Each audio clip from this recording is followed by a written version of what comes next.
ആമി വീട്ടിൽ പോവാണോ? എന്തിനാ വീട്ടിൽ പോകുന്നത്? ഹലോ ഗൈസ്, എല്ലാവരും സുഖമായിട്ടിരിക്കുന്നോ?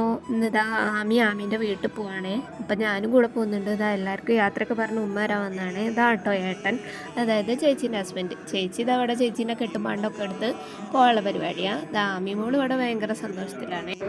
പോകാൻ നേരത്തായപ്പം ആമി അമ്മച്ചനും ഉമ്മയൊക്കെ കൊടുത്ത് ഇതാ ഞങ്ങൾ ഇറങ്ങിയേ. അപ്പം ഞാനും വരെ കൂടെ പോകുന്നുണ്ടെന്ന് പറഞ്ഞ് ചേച്ചീൻ്റെ ഹസ്ബൻഡിൻ്റെ വീടിൻ്റെ തൊട്ട് താഴെയാട്ടോ ഞങ്ങൾ അമ്മമ്മേൻ്റെ വീട്. അപ്പം ഞാൻ അമ്മമ്മേൻ്റെ അടുത്തേക്ക് പോകും, ചേച്ചിയും മോളും ഏട്ടൻ്റെ വീട്ടിലേക്ക് പോകും. ഞങ്ങൾ അമ്മേൻ്റെ വീട്ടിലെത്തി. ഇവിടെ വന്ന് വീടിൻ്റെ ഉള്ളിൽ കയറിയപ്പോൾ എല്ലാവരും ഉണ്ട്. അമ്മേൻ്റെ ചേച്ചിയും ഏട്ടത്തിയമ്മയും മക്കൾസും എല്ലാവരും ഉണ്ട്. ഇതാണേ ഞങ്ങളെ അമ്മമ്മ. ഇതാണ് ഞങ്ങളുടെ കൂട്ടത്തിലെ ഏറ്റവും ചെറിയ ആൾ, ഏട്ടൻ്റെ മോളാണ് ദേവ. പക്ഷേ ഞാൻ പിങ്കി എന്നാണ് വിളിക്കുക. അപ്പോൾ എല്ലാവരും കൂടി കണ്ട് കൺഫ്യൂഷൻ അടിച്ച് എന്താ ചെയ്യേണ്ടതെന്ന് അറിയാൻ നിൽക്കുക.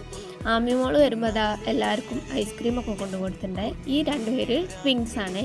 ഇവർ രണ്ടാളെ അനിയനാണ് ഈ ഉറങ്ങുന്ന ആൾ. ഇന്നത്തെ വരവിന് വേറൊരു ഉദ്ദേശം കൂടി ഉണ്ട്. ഇതാ ഇയാളെ കാണാൻ, ഞങ്ങളെ മാമനാണ്, ഗൾഫിലാണ് 2 ദിവസമായി വന്നിട്ട്. അപ്പം ഞാൻ അവിടെ വന്ന് ഡ്രസ്സൊക്കെ മാറ്റി ഭക്ഷണമൊക്കെ കഴിച്ചു. ഇയാളെ കൂടെ ഇരുന്ന് കുറച്ച് നേരം കളിക്കാമെന്ന് വിചാരിച്ചു. ഇപ്പം കുറച്ച് കുറുമ്പൊക്കെയാണ്.